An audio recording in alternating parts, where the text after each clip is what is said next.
Bonjour et bienvenue sur la présentation d'Axior Web. Donc pour commencer, pour utiliser l'application, il faut au préalable se connecter avec le login et le mot de passe utilisateur. Donc pour avoir plus de privilèges pour la démo, je vais me connecter avec le login admin. Donc l'application comporte plusieurs modules. On va commencer tout d'abord par explorer le module client. Donc dans ce module, on trouve un tableau remplissant la totalité des clients autorisés pour un commercial. Et puisque je suis connecté avec l'administrateur, donc j'ai la totalité des clients qui s'affichent. Je peux filtrer bien sûr avec le numéro client. Voilà. Et je peux accéder directement au tableau de bord en cliquant deux fois sur le client. Donc je retrouve tout de suite le portefeuille et les liquidités du client. Je peux bien sûr agrandir ou réduire la fenêtre. Je la retrouve par la suite dans un dock en bas de l'application. Je peux la restaurer. Donc j'enlève le filtre. Je clique simplement sur vider le filtre. Et je peux bien sûr éditer un client en le sélectionnant par la suite en cliquant sur le bouton éditer. Et là je retrouve toutes les informations du client. Je peux rajouter une signature par exemple. Je peux aussi ajouter un nouveau client. Voilà, donc on passe maintenant au module tableau de bord. Donc c'est le même module qu'on a vu tout à l'heure en cliquant deux fois sur les clients. Je peux ici choisir le numéro du client directement et je retrouve le résumé donc du portefeuille et des liquidités. Le module ordre de paiement, je peux ajouter bien sûr un ordre de paiement ou annuler, je peux rafraîchir la liste. Donc si on fait un ajout d'un ordre de paiement, on met le montant et la référence, on ajoute l'ordre de paiement et on le retrouve directement ici. Pour l'annuler, il suffit de le sélectionner et de cliquer sur annuler.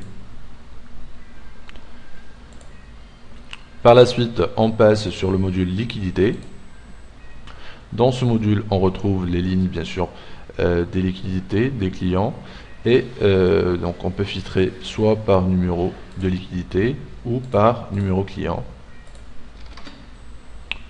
On peut aussi grouper par type de liquidité.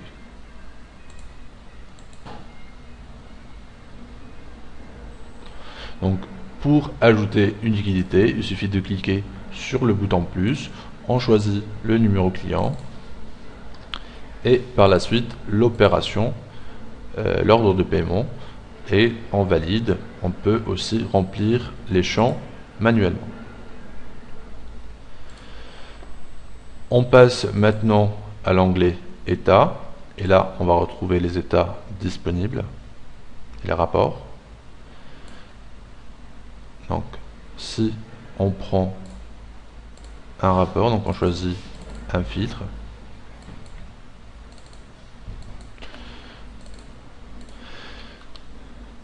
et on valide. Donc là on aura tout de suite le rapport qui va s'afficher dans une fenêtre.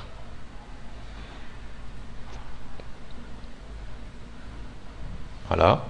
On peut bien sûr par la suite soit imprimer le rapport ou l'exporter en format PDF ou autre.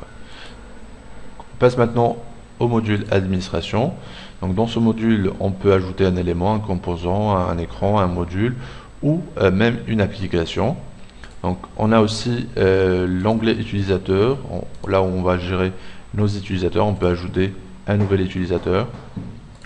On peut aussi éditer les utilisateurs. Donc si je prends cet utilisateur, je peux l'éditer en cliquant sur le bouton éditer et là je vais trouver les informations, l'idée de l'utilisateur et les paramètres de connexion. Une chose très importante, c'est le type use ou le rôle. Donc là l'utilisateur est un commercial avancé. Donc, contrairement à Axior version desktop, l'application Axior Web donc gère les rôles. Maintenant c'est le rôle, on affecte les autorisations au rôle et par la suite on affecte le rôle à l'utilisateur. Donc là le commercial avancé, on peut éditer le rôle dans l'onglet éditer rôle. On n'a qu'à sélectionner le rôle en question. Et par la suite, on peut retrouver les autorisations. Donc il a accès à la liquidité, il n'a pas accès à la liquidité ni à état, il a juste accès à tableau de bord, ordre de paiement et client. Et dans tableau de bord et dans ordre de paiement, il a accès à seulement l'annulation ordre de paiement. Donc il ne peut pas ajouter un ordre de paiement. Donc si je me déconnecte maintenant et que je me reconnecte avec l'utilisateur user2, je vais voir les autorisations de cet utilisateur. Donc comme on a vu, il n'a pas accès à liquidité et dans ordre de paiement, il a juste l'accès au bouton annuler un ordre de paiement et dans l'onglet état, il n'a pas la possibilité de voir les rapports. Donc voilà pour la démo et merci pour votre attention.